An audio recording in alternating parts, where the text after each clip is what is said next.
I am Ajuri Ogene Evi.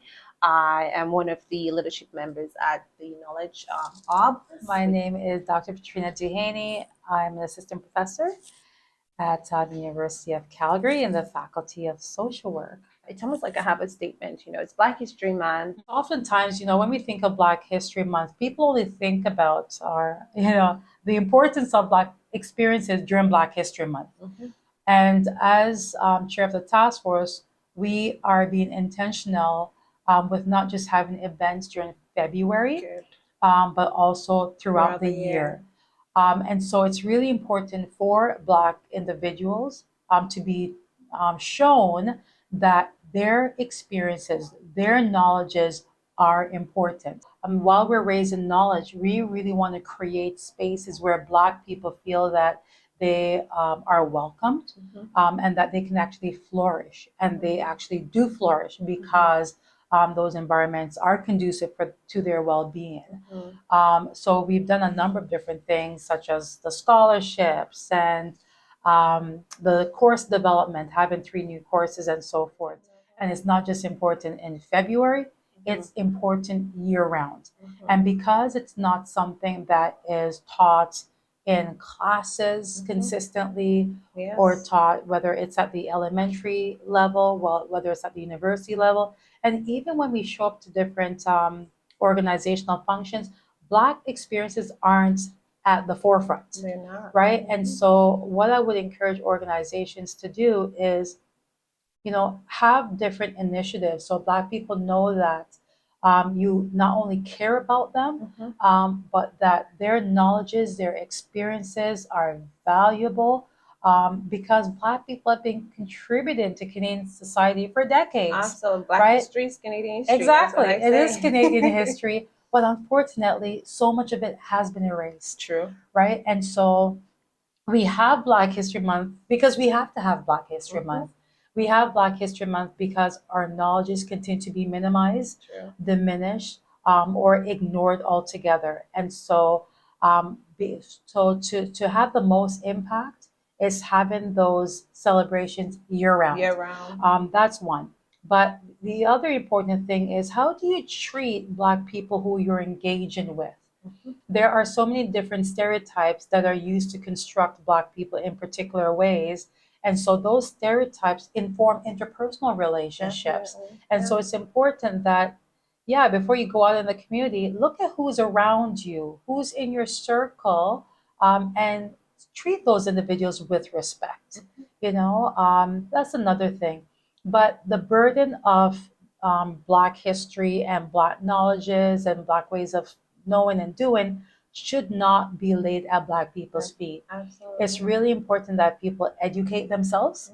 There are tons of information on the internet, on YouTube, Instagram. Like, people are posting things all the time, webinars, that people need to take that responsibility.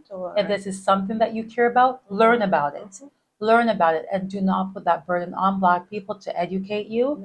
Because in educating, there's that re-traumatization that's occurring, because it's like, okay, so I have to tell you so you understand the extent of my experiences and how that's affected me. And so that has significant impacts on people to educate. But I think what also needs to happen is that, forget about the conversations. We have to move beyond those conversations and have action, right? And so, how we engage Black people, how we address issues that affect Black people, must show up in policies and procedures, right? Because if it's not documented, if it's not articulated in some sort of policies, people might not take it serious. Correct. Right? So it's really important that the work is articulated, that, we plan to hire so many Black people. This is what we intend to do. But here's what we're going to do to ensure that Black people feel comfortable and are comfortable and accepted while they're here.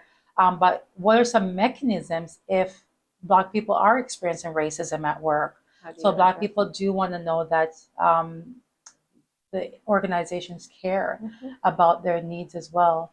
And resources, you need to put resources into issues that affect Black people, Correct. right? And so once you have this holistic approach on micro, meso, and macro levels, Mhm. then you can begin to see changes. Mhm. But if you're just making superficial changes, ad hoc changes in the background, and only focus on Black issues during Black History Month, it's not going to be impactful to really show Black communities that you care. Okay. You know, so I think we have a lot of work to do, Absolutely. and I think there has to be that collaboration and coming together where we're not working in silos to do this to work. do this work.